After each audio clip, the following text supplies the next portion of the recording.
I now hand the conference over to Mr. Hitesh Chadha from Piramal Enterprises Limited. Thank you, and over to you, sir. Hi, good evening, everyone.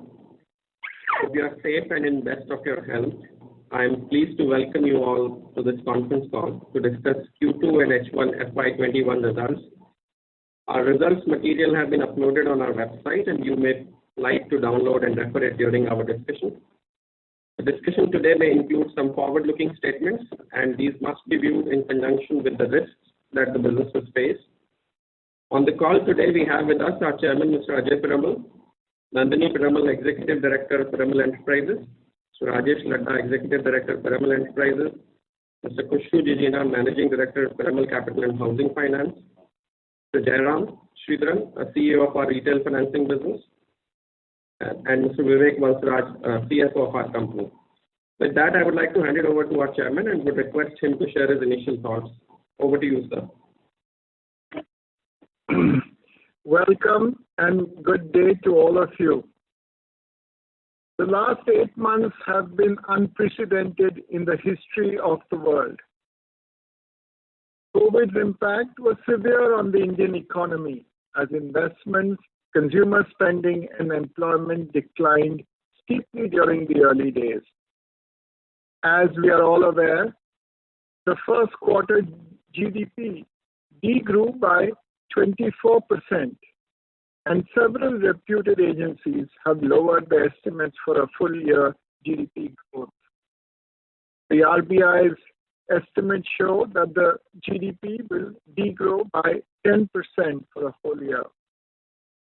During this period, the RBI and the government have taken several measures, such as the credit guarantee schemes, injecting liquidity, and so on, to ease the stress in the overall economy.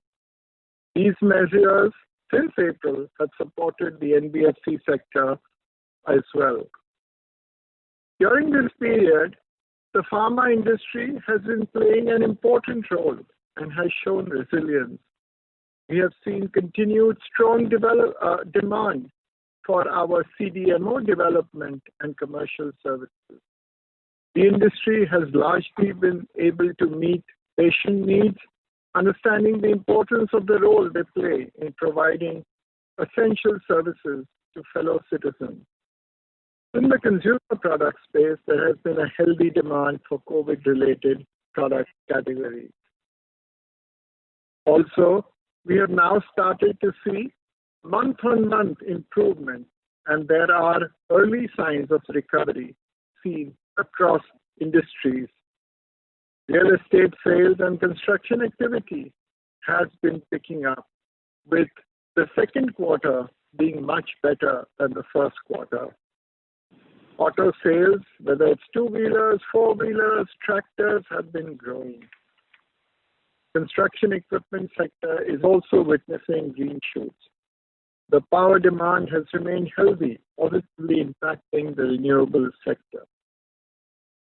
The RBI governor has also said that GDP growth rate may break out of contraction and turn positive during the January to March quarter due to the recovery seen across sectors. Additionally, a steady decline in the growth rate of active COVID cases and a plateauing in corresponding death rates suggests that the worst should be behind us. Assuming there is no relapse in the health situation, we expect the various policy interventions to bode well for economic revival. Nevertheless, we continue to monitor the situation for signs of any risk in this recovery process. Now coming specifically to our company's performance, despite the adverse environment, we delivered a resilient performance for the quarter. Revenue remained flat at 3,300 crores in the second quarter, but net profit grew by 14% to 628 crores in the second quarter and up by 12% to 1,124 crores in H1. If we compare our performance quarter-on-quarter, the second quarter revenues have grown by 12% and the net profit has grown by 27% compared to the preceding quarter.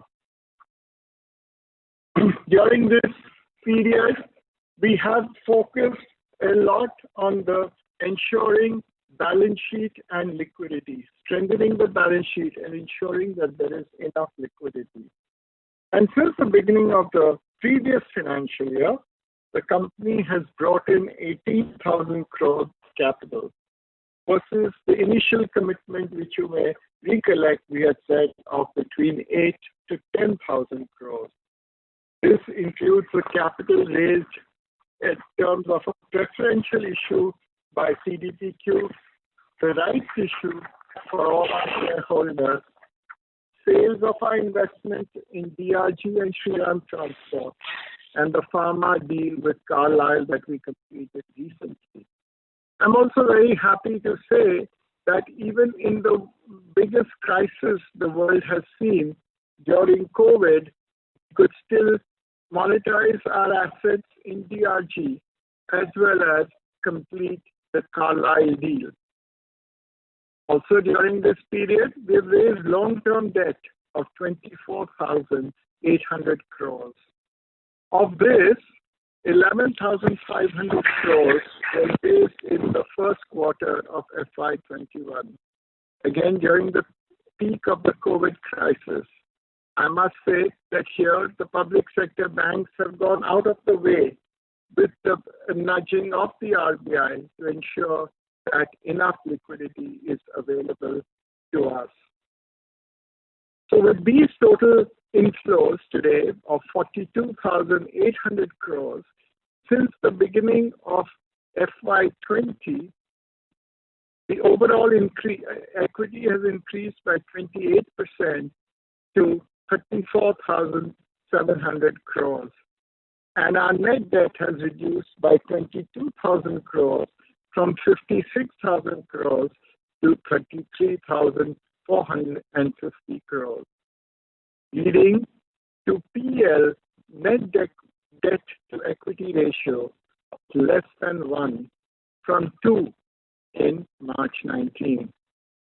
Also, through these inflows, we've shifted our borrowing mix towards long-term borrowings by reducing our CP borrowings, and CPs were 18,000 crores in September 19 and today are at 2,100 crores. Therefore, our ALM profile has materially improved with significant positive gaps. Of this period, we've also simplified our corporate structure. The completion of the of investments in DRG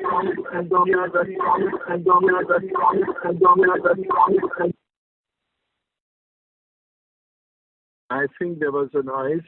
I'll start again by saying that we have simplified our corporate structure because a lot of feedback that we got from investors was that they wanted a simple structure.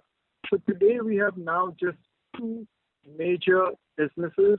One is in financial services, which are in 100% subsidiaries of Piramal Enterprises.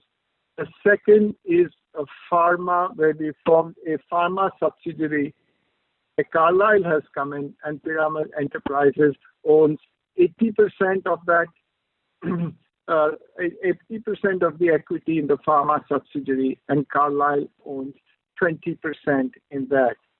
Besides that, we have still some investments in the parent for the Shriram Group, which, as we have said, we will monetize in the near future as and when the markets improve. This is also the simplified corporate structure is just one more step in going towards our eventual aim of listing both our businesses, the financial services as well as the pharma business separately. I'll now come to the financial services, and I'll talk about the environment in the NBFC sector, which, as you know, has gone through extremely challenging times.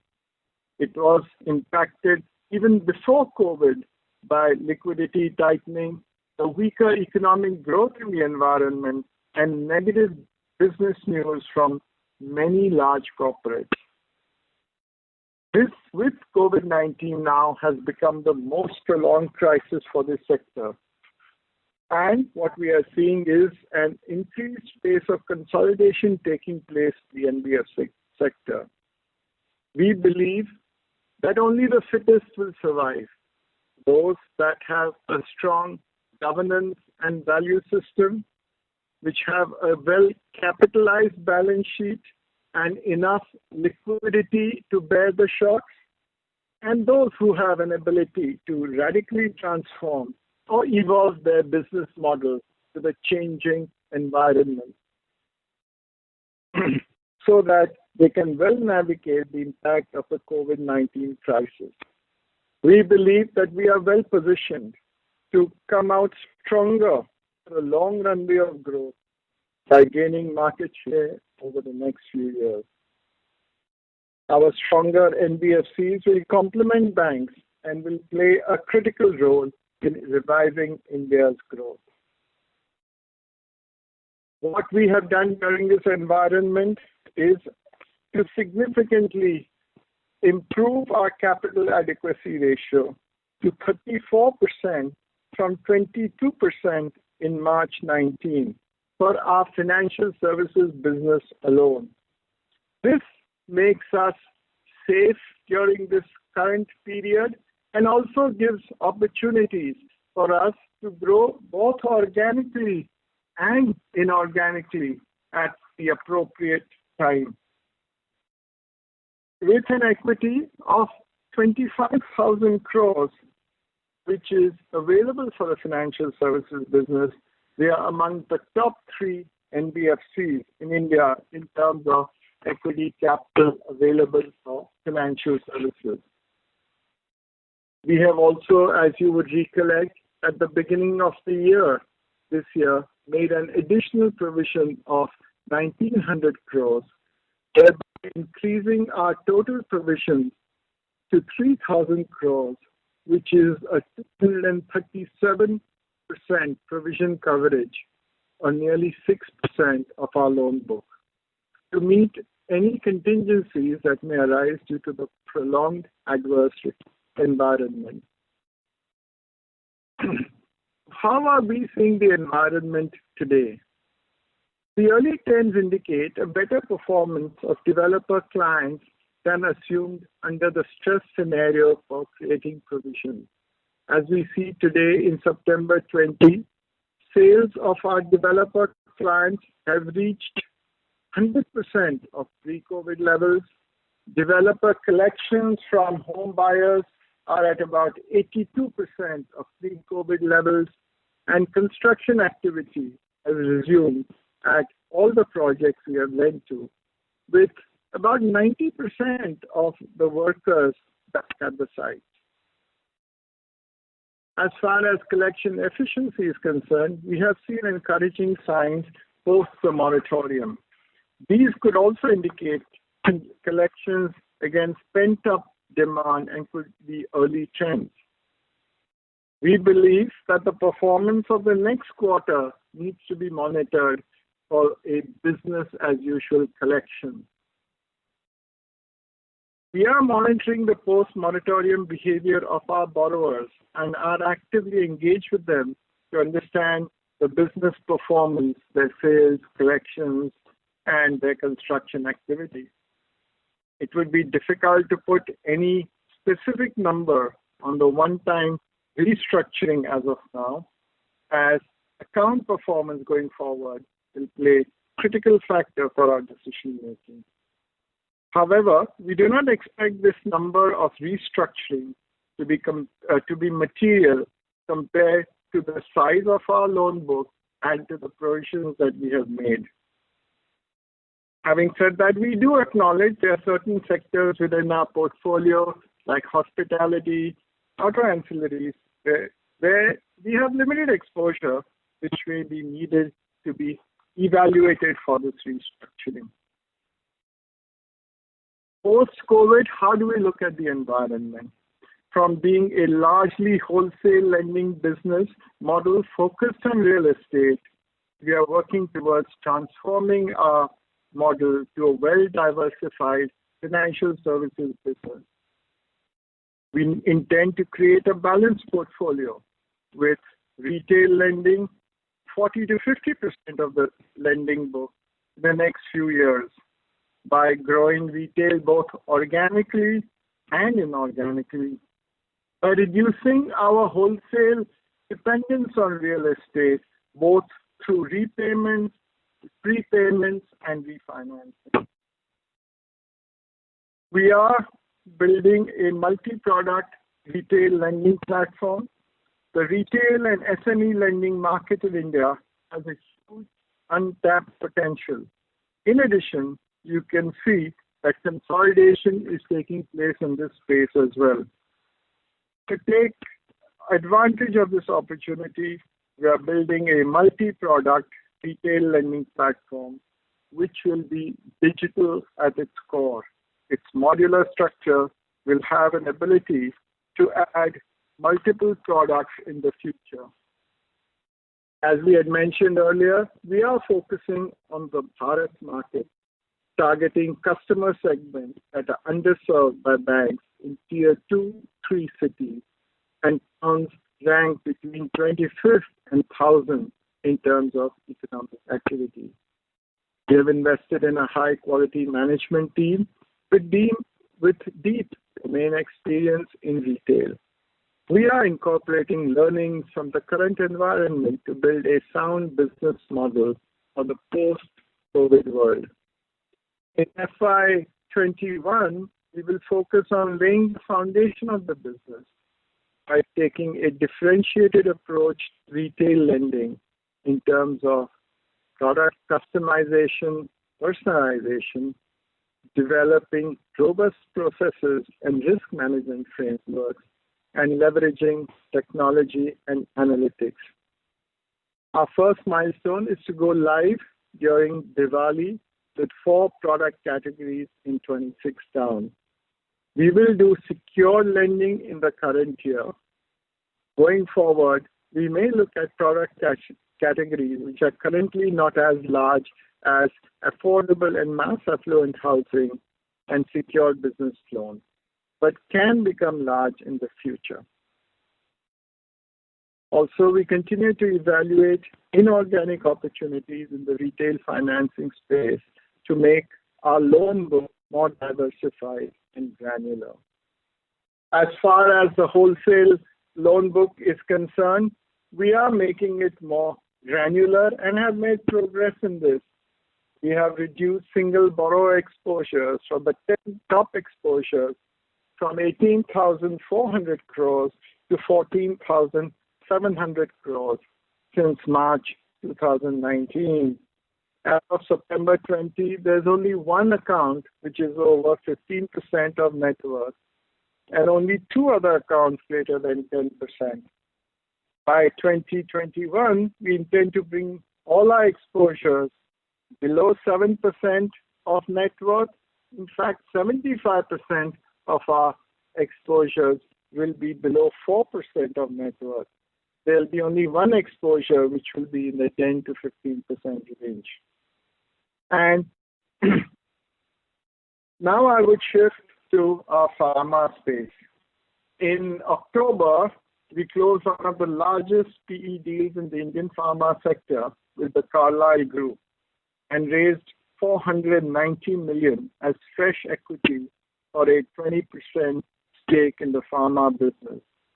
The deal valued our pharma business at an enterprise value of $2.78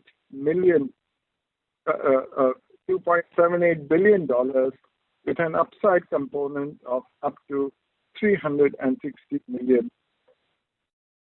I'm very happy that within 10 years of selling our domestic pharma business to Abbott for $3.8 billion, we've been able to build a business where these values have come. These funds that we will get will help strengthen our balance sheet and accelerate organic and inorganic growth plans. We look forward to leveraging Carlyle's deep expertise and global strength to bolster our growth plans. The performance of the pharma business in the second quarter, we have been able to deliver strong performance, growing at 20% in the CDMO business and 25% in the consumer products business. The CDMO business continues to show strong momentum in the order book. Consumer products business has launched 15 products and 36 SKUs during the year, including COVID protection range of Triactive, disinfectant sprays, sanitizers, and masks. The complex hospital generics business, although impacted by surgeries getting postponed in key markets, showed an improved performance over the Q1 numbers, backed by business witnessing improved demand for products used in surgeries. We held or increased our market share in the major product categories across markets. Coming to the EBITDA performance, our improved revenue performance and cost rationalization efforts have enabled us to deliver in the pharma space an EBITDA margin of 23%. We continued quality culture of strong quality and compliance. We successfully cleared 36 US FDA inspections since FY 2012 and successfully cleared 4 regulatory inspections during the second quarter of FY 21. If I was to summarize, our resilient performance during the global pandemic is a reflection of the strength of our business model and the progress that we've been making on our strategic priorities. In the financial services business, with significant strengthening of our balance sheet and adequate provisions created to meet any contingencies, we are now focused on making our business model well diversified and increasingly granular. In the pharma, with the capital raise, apart from establishing a valuation for our pharma business, also provides us with a war chest to tap multiple organic and inorganic opportunities. We are emerging stronger from the COVID-19 crisis and now at an inflection point. We remain confident that both businesses have a good runway for strong performances in the medium to the long term. Thank you, and I wish and pray that all of you remain safe and healthy during this challenging time. Thank you. Yeah, Aman, we can take that. Sure, so thank you very much. Ladies and gentlemen, we will now begin the question and answer session. Anyone who wishes to ask a question may press star and 1 on their touchtone telephone. If you wish to remove yourself from the question queue, you may press star and 2. Participants are requested to use handsets while asking a question. Ladies and gentlemen, we will wait for a moment while the question queue assembles. Anyone who wishes to ask a question at this time, they may please press star and 1.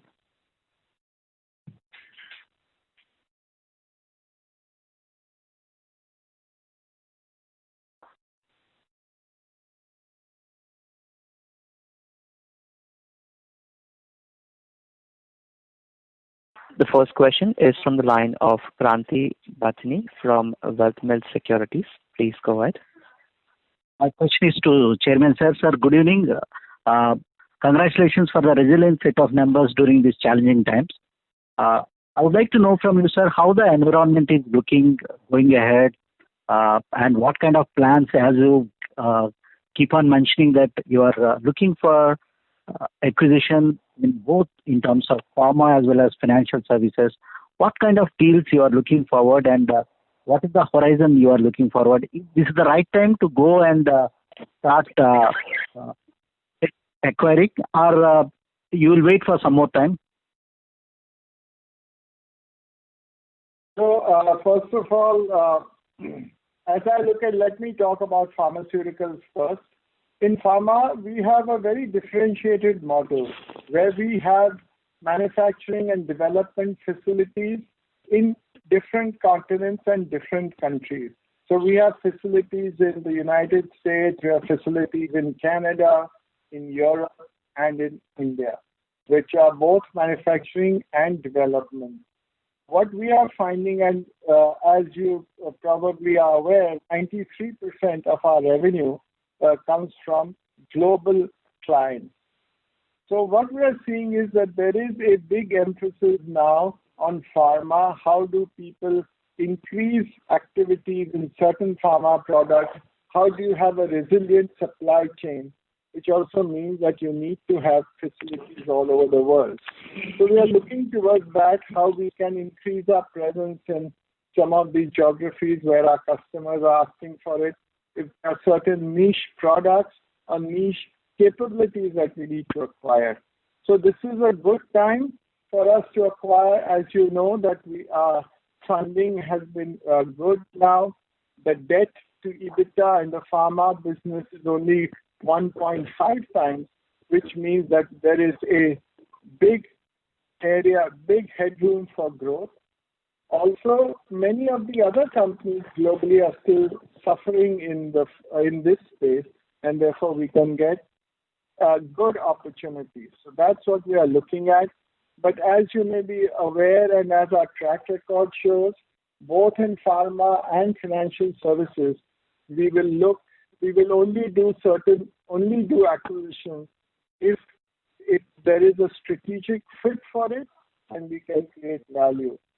Coming to financial services, as we said, our strategy is to make it a more diversified and granular book, and any acquisition that we do would be to achieve that end, which would mean that there would be, if you do any acquisition, it would be in the retail space. Again, it has to be value addition, the quality of assets, the culture, and all has to fit in.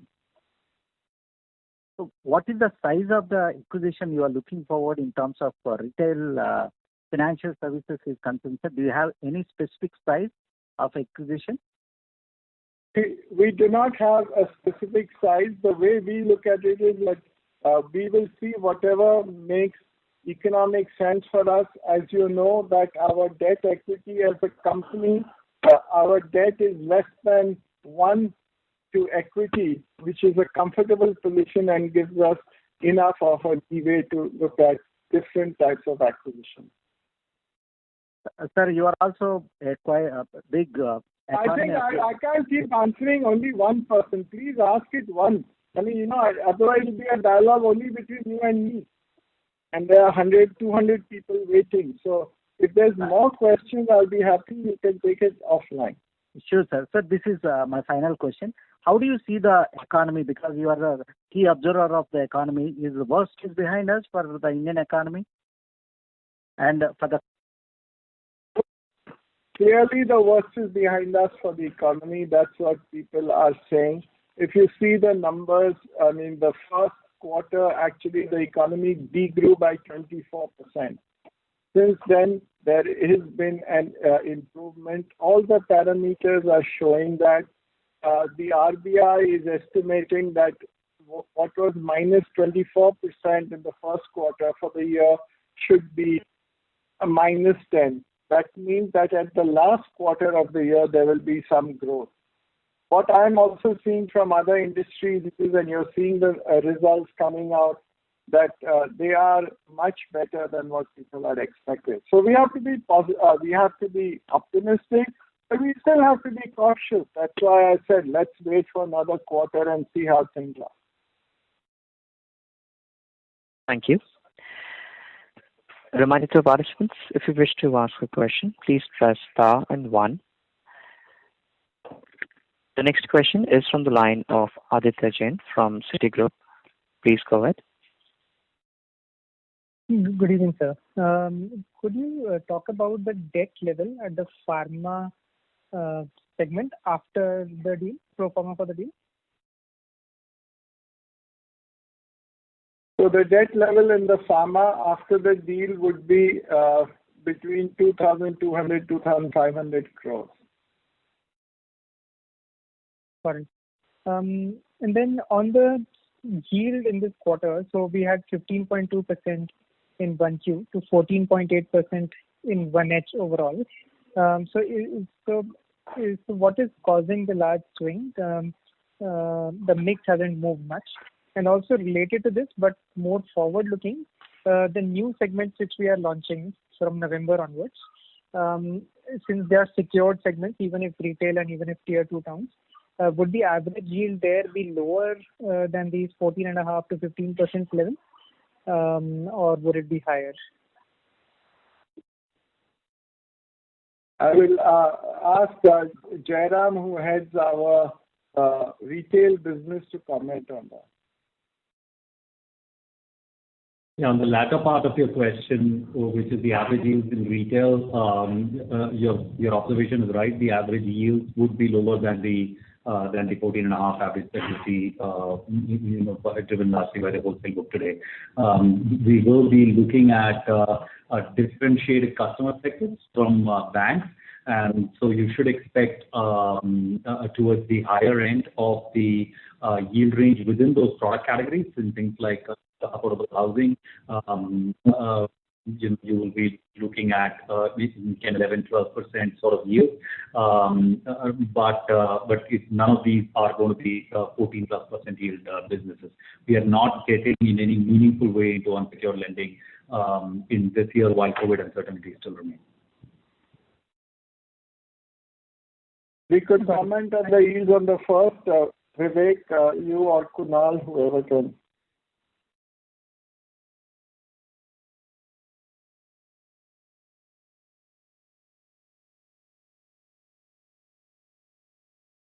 Yeah, can we hear? Yeah. Yes, sir. Vivek, sir, I request you to please unmute and respond. Yeah.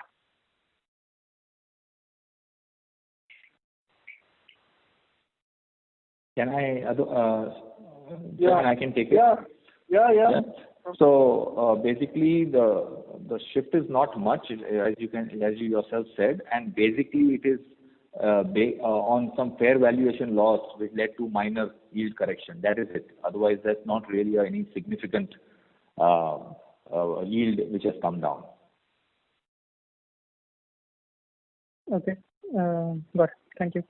In fact, if you compare with the last year, the yields have gone up. Right. Yes. Thanks.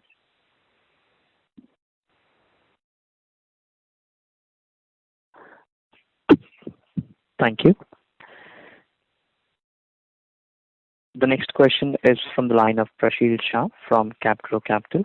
Please go ahead. Hi. I just wanted to know if we are offering any top-ups to our existing clients. Hello. Sure. You are talking about the wholesale clients or the retail clients? Yes. Sorry, the wholesale clients. Yes. Yeah. So I would answer it differently. There's no top-up as in such required.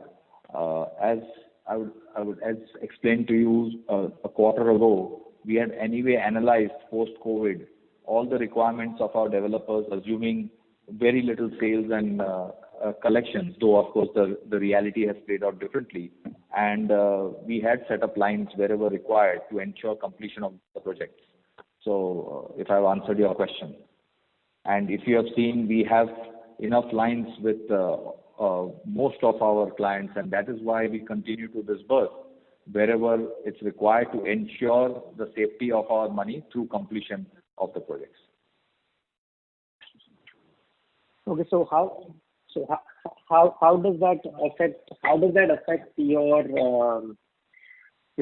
collateral, your exposure? So if you are providing any top-ups for completion of projects or whatever it is, so how is that affecting your? Yeah. So actually it has played out much better. I'll just repeat that. Post-COVID, we had actually assumed zero sales and zero collections for the first half of this year, and only 20 to 30% in quarter 3 and 40 to 50% of collections and sales and construction in the last quarter. Based on that, we had looked at our cash covers, which are the ones which are going below 1.3. I think I had covered it in detail, so I won't repeat it last investor call. And we had gone about with various resolutions, and I'd spoken about it in detail of various means by which we have improved our cash covers and security cover to ensure that there is no dip below 1.3. So far, cautiously optimistic. The numbers which have come out for our portfolio, as Mr. Piramal said, in September itself, we have seen 100% of pre-COVID level sales and 82% of collections. So in fact, our covers are far better than what we had envisaged in spite of doing, while we had done the resolution. So in other words, we are actually sitting right now much better than what we had envisaged. If I've answered your question. Just last question from my side. So in one of your slides, you spoke, you mentioned, you talk about how the industry is shaping up, the real estate industry. So in some markets, the real estate sales have bounced back really well, and in fact, in a couple of markets, the sales have been doing better than what it was pre-COVID. So any comment on how do you expect the demand going forward? Is it just what we have seen so far? Is it pent-up demand, or it's here to stay? Any comment on that? I think Mr. Piramal alluded to that. As I said, first let's go back to our assumptions, which is very important for you to know that our assumptions were that only 30 to 40% or 50% in the affordable segment will happen in the last quarter. So this is very important for you because all our underwriting, which we did, or I would say re-underwriting and the resolutions we did with the developers, was basically assuming this play out. Now that has not played out. It's already 100%. Yes, it's very important to see the third quarter because as Mr. Piramal also said, and your question is very valid, we need to monitor this, that whether it was a pent-up demand or this is a trend where real estate has really bounced back because of COVID. So I think in the January call, we'll be having a much better idea to respond to this question. But the point remains that we have underwritten as if it's only the fourth quarter which will come. So today we are far better even with, compared to the January to the March 21 quarter, if it makes sense.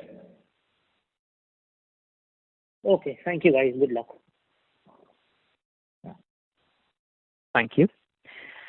Any participants who wish to ask a question at this time, they may please press star and 1. The next question is from the line of Alpesh from Motilal Oswal Financial Services. Please go ahead. Thanks. I'm audible. Hello. Yes, Alpesh, I request you to speak a bit loud, please. Thank you. Yeah. Thanks. Hi. Good evening, sir, and congrats for the good set of numbers. Just speak louder, Alpesh. You cannot. Yeah, Alpesh, request to use the handset, sir. Just one second. Is this better now? Hello. Yeah. Go ahead. Hello. Yeah. Hi. Good evening. Yeah, sir. go ahead, please. We can hear you. Yeah. Good evening, sir, and congrats for the good set of numbers. So while you have alluded about increasing the share of retail in the overall portfolio, but looking at the current situation, would you be open to lending to the real estate space, considering there has been a significant improvement over the last 2 or 3 months? That's the first question. And again, now what would be the strategy about sell down of the portfolio? This is the first question. I'll come back with the second question later on.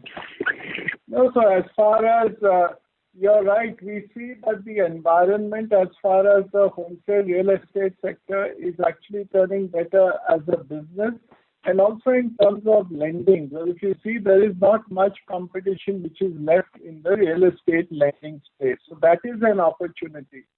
But at the same time, we also want to see that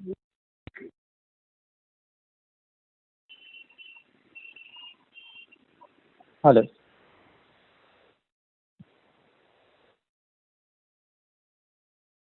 Hello.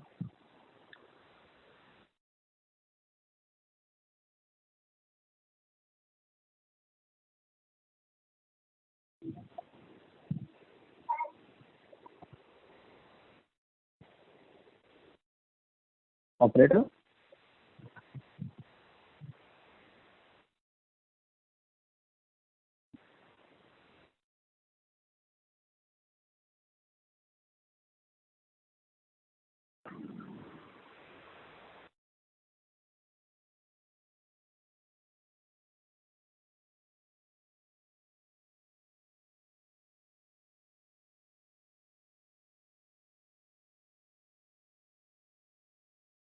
Hello.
Info?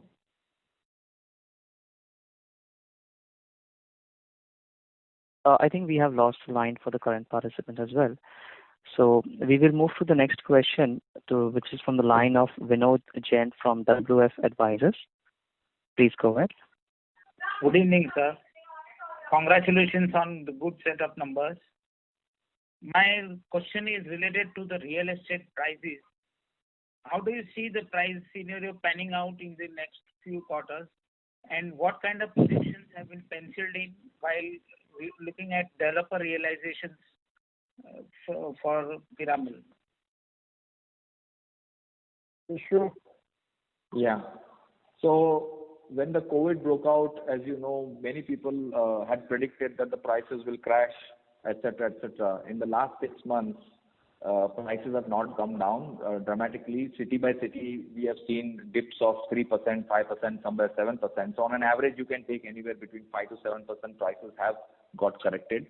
The major thing which has changed is that while the sales are happening, the collections are a little slower, which also you can assume that is an inbuilt discount. So in other words, while people used to pay faster, now developers are giving a little longer time as a payment schedule to the clients to buy. So that is the real shift which has really happened in the last 6 months across all cities. So it's not really that the prices have come down. I didn't get your second question though. I want to know the position going forward. What is the view you are taken for your realizations from developers going forward prices? So again, while we had assumed a 10% dip in the affordable and the mid-market segment when COVID happened, that has not really happened, and a 20% dip in the luxury segment, which also has not really happened. As I mentioned, the real price dip has already come down to 5-7%. We do not see any significant price corrections going forward if this trend continues, because in fact in some of the cities in the affordable segment the prices have actually gone up in the September month. I see. Thank you, sir. Thank you. A reminder to our participants, if you wish to ask a question, please press star and 1 at this time.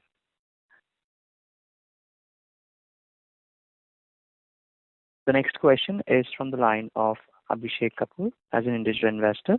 Please go ahead.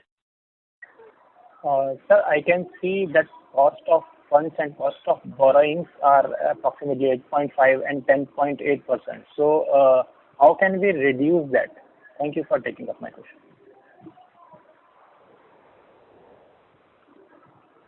Yeah, Rajesh.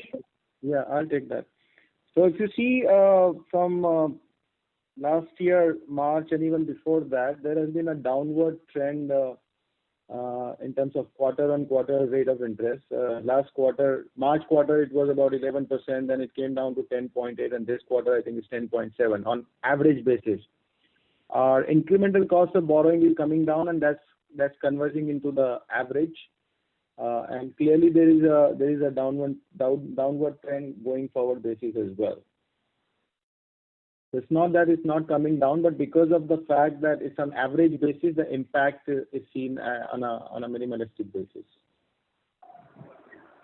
Yes, right, sir. Based on the current interest rate scenario only, my question is because it seems the cost of borrowings are on the higher side for a company like us because we are one of the largest NBFCs in the market. So other larger NBFCs are getting FDs and other things at the rate of 7% or 6%. So any plans to how to reduce this cost of borrowing further?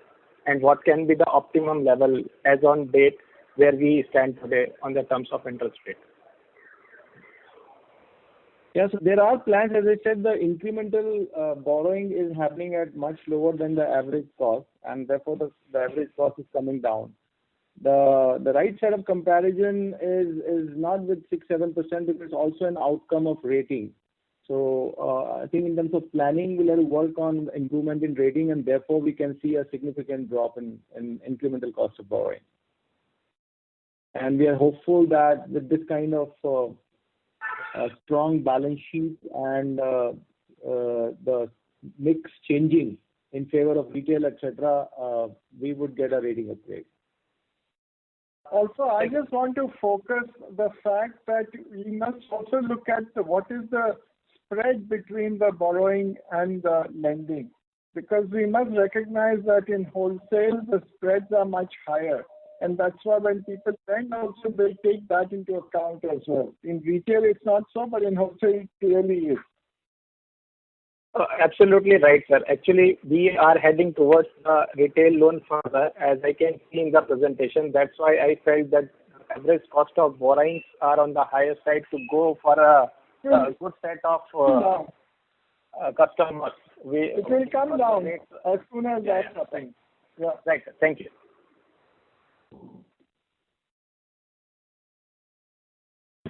Thank you. The next question is from the line of Nitin Chauhate from Kotak. Please go ahead.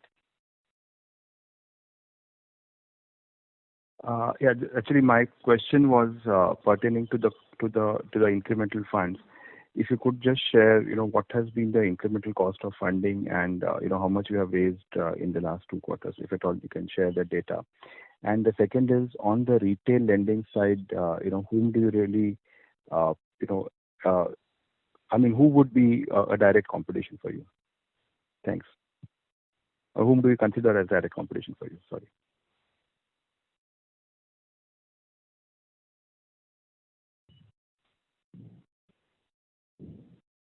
Rajesh, so I think I'll take the first one. And so I think the incremental borrowing which is happening in last 6 months, we have seen it's anywhere between 8.5% to 9.5%, depending on which banks and which instruments, etc., which is clearly lower than what was happening during previous year. And that impact is seen in overall cost of funding coming down on an average basis. And we have raised 11,500 in this in terms of long-term funding. Mm-hmm. We have raised about 11,500 to 12,000 crore of long-term funding in first half, and I think we have also done 3,000-4,000 crore of rollovers, etc. But 12,000 crore of long-term funding, which was in the range of 3 to 7 years. Yeah. Jairam, you could answer the competition. Yeah. The second part of your question on whom do we see as sort of direct competition or in some ways kind of what are we modeling for our business on, I'd say that there are different aspects of business in which there are different entities that we believe are doing a really good job, and we would like to sort of emulate pockets of that. So in some of our affordable housing business and the small business lending franchise in the smaller towns, You might see us look at, people like AU or Abbas and some of the others and try and build a business of that nature.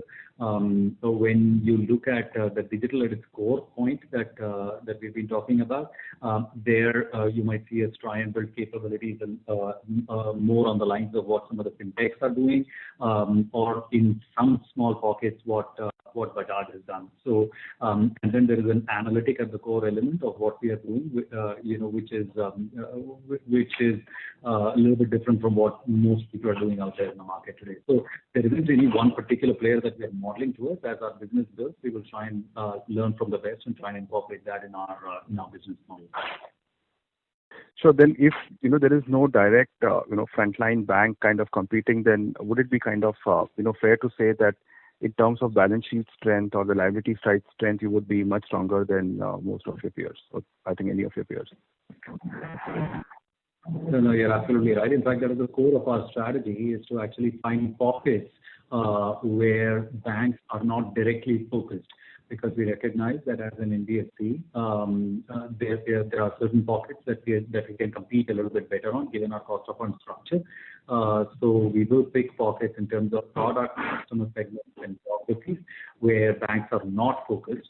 And if you look at those pockets and segments, the kind of competition that we are likely to face there, our capital position, our cost of fund situation, our AA rating, etc., is going to be a massive advantage. And just one last point, I don't know whether you touched upon this or not, but in terms of with respect to the fintechs, would you look at kind of buying out some of them, kind of nurturing some of these kind of talents, or doing a partnership with them, given the fact that in terms of capital position you are much stronger than all of them? So how would you really look at that part? Is it a partnership, or would you just want to acquire? So Chairman mentioned this a little bit in his opening remarks. We are open to inorganic opportunities, but that is not the primary focus. In fintech, while it is really important to build those capabilities, and we are certainly looking for appropriate opportunities that might arise there from an inorganic perspective. As you will appreciate, however, the key thing here is the talent, right? The piece of code that the fintech has written is by itself not worth a whole lot, because that piece of code will become irrelevant the moment the business context changes. So the key thing is the talent, and how do we make sure that that talent can stay with you and remain motivated, etc. So that's the core of the challenge in fintech. So we are unlikely to acquire or consider acquisitions in fintech purely for specific code or platform capabilities that they have. We don't think those are sustainable and portable. However, where we find the right product market fit in customer segments that we are interested in, and a group of founders or technical experts whose values and culture align with what we are trying to do, we'd be very open to looking at those opportunities. Interesting. Great. Thank you very much, and all the best. Thank you. The next question is from the line of Alpesh from Motilal Oswal. Please go ahead. Thanks for the opportunity again. Just one question. I don't know whether you have touched upon this or not, but what would be your view on the restructuring or the DCCO extension for the exposures that you have, and what percentage of the group do you expect in next 1 or 2 quarters to be restructured or get into a DCCO extension? Rajesh, you want to take this? Yeah. So I think Mr. Piramal has in his opening speech to cover this part. We are currently evaluating the entire scenario vis-a-vis our borrowers. That process is currently on individual basis. We don't expect this number to be very large as far as real estate is concerned. However, there are couple of sectors which are under slightly more stress, sectors like hotels, etc. I think it's important to note here, while from a cash and asset cover perspective there is no problem, but from a liquidity standpoint, hospitality and hotel sector might be reeling under some pressure for foreseeable future. So those are the assets where we may have to consider some sort of restructuring, but that amount is not going to be very significant. The number of cases are not going to be very significant in overall scheme of things. Thanks. And Rajesh, we have time till the 31st. We have time till the end of the year. We also want to see what's happening in the next few months, and then we'll take a call. Perfect. Thanks. And Rajesh, one more question. On the standalone balance sheet, there is a COVID-related provisioning of 300 crores. So what's the customer loans outstanding on the standalone balance sheet now? There are few loans still outstanding on PEL balance sheet, which we are in the process of now consolidating either at PCHFL stroke PHL Fininvest. Before March 21, everything will be moved to PCHFL stroke Fininvest, and the corresponding provision also will move therefore to the respective entities. But if you remember, when we began the business 2-3 years back, 4 years back, there were some accounts which were there at PEL level, which we have, most of it, 97%, 95% have already been moved to either to HFC or to NBFC. Could you just quantify, would that be number around 5,000 crores or so? No. It's about 1,500-1,600 crores. Okay, great. Thank you, sir. It's very small, and as Mr. Piramal again stated that we are now kind of, making businesses very clean. With Pharma coming down in a separate subsidiary, the entire lending business will be with the PCHFL stroke Fininvest. So that's the exercise which is currently on, and before March 21, I think this final leg also will be done. Perfect. Thanks and all the best. Thank you. The next question is from the line of Gopinath from PNR Investments. Please go ahead. Thank you, sir. My question is related to trying to liquidate Shriram Group investments. Are we still in need of selling Shriram for strengthening our balance sheet further, or is it just that we are not happy with that investment and we want to exit out of it? That's it, sir. No, first of all, we are not today, as you have correctly said, we are not in need of doing it for either strengthening our balance sheet or for liquidity. That's not the reason why we would exit from Shriram. But we had made a policy decision that we would ultimately exit from Shriram. It was not because of liquidity, but because we had found that we were also doing some competing businesses as we go into more and more retail. So we did not want them to feel in any way that there are two horses they are riding. So that's the only reason. There is no urgency. We will do it at the right time and we get the right value. It does not mean that there's any issue in Shriram. We are happy with our investment, but we feel that in the long run, that's the way we want to go. So that is applicable for both Shriram City Union as well as Shriram Capital, both, is it, sir? Yeah, both. It's the same thing. Yeah. No. Fine. Thank you, sir. That's it from my side. Thank you. The next question is from the line of Aditya Jain from Citigroup. Please go ahead. Thank you. A couple of things. One, could you share the size of stage 2 loans? And secondly, if you could talk about the outlook for loan growth. So I understand retail, the ramp up will be gradual. On the wholesale side, I think in the past you've talked about some contraction in the near term. So what is let's say looking at FY22, would you want to see wholesale books start to grow again, or will you have it contracting further? I don't think we should make any projections for FY22 today. Let's look at how the environment shapes up, and then that's today.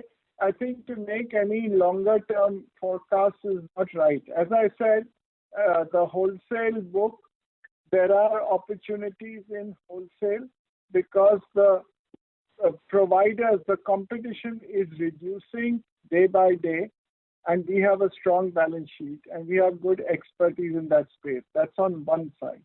The second side is that we do want to also increase our proportion of our retail loans. So we will create a balance.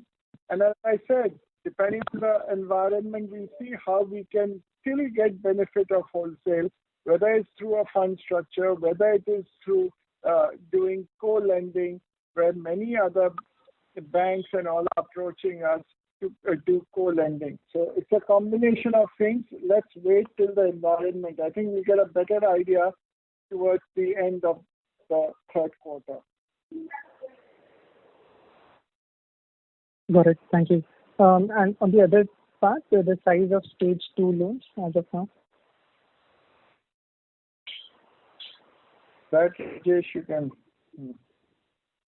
So, stage 3 is about 1,200 crores, and normally we don't disclose stage 2 and all, but the number is about 1,200-1,300 crores for stage 2. Okay, sorry, your voice broke a little. You said 1,200 to 1,300 crores the size of stage 2 loans. Yeah. Okay, thank you.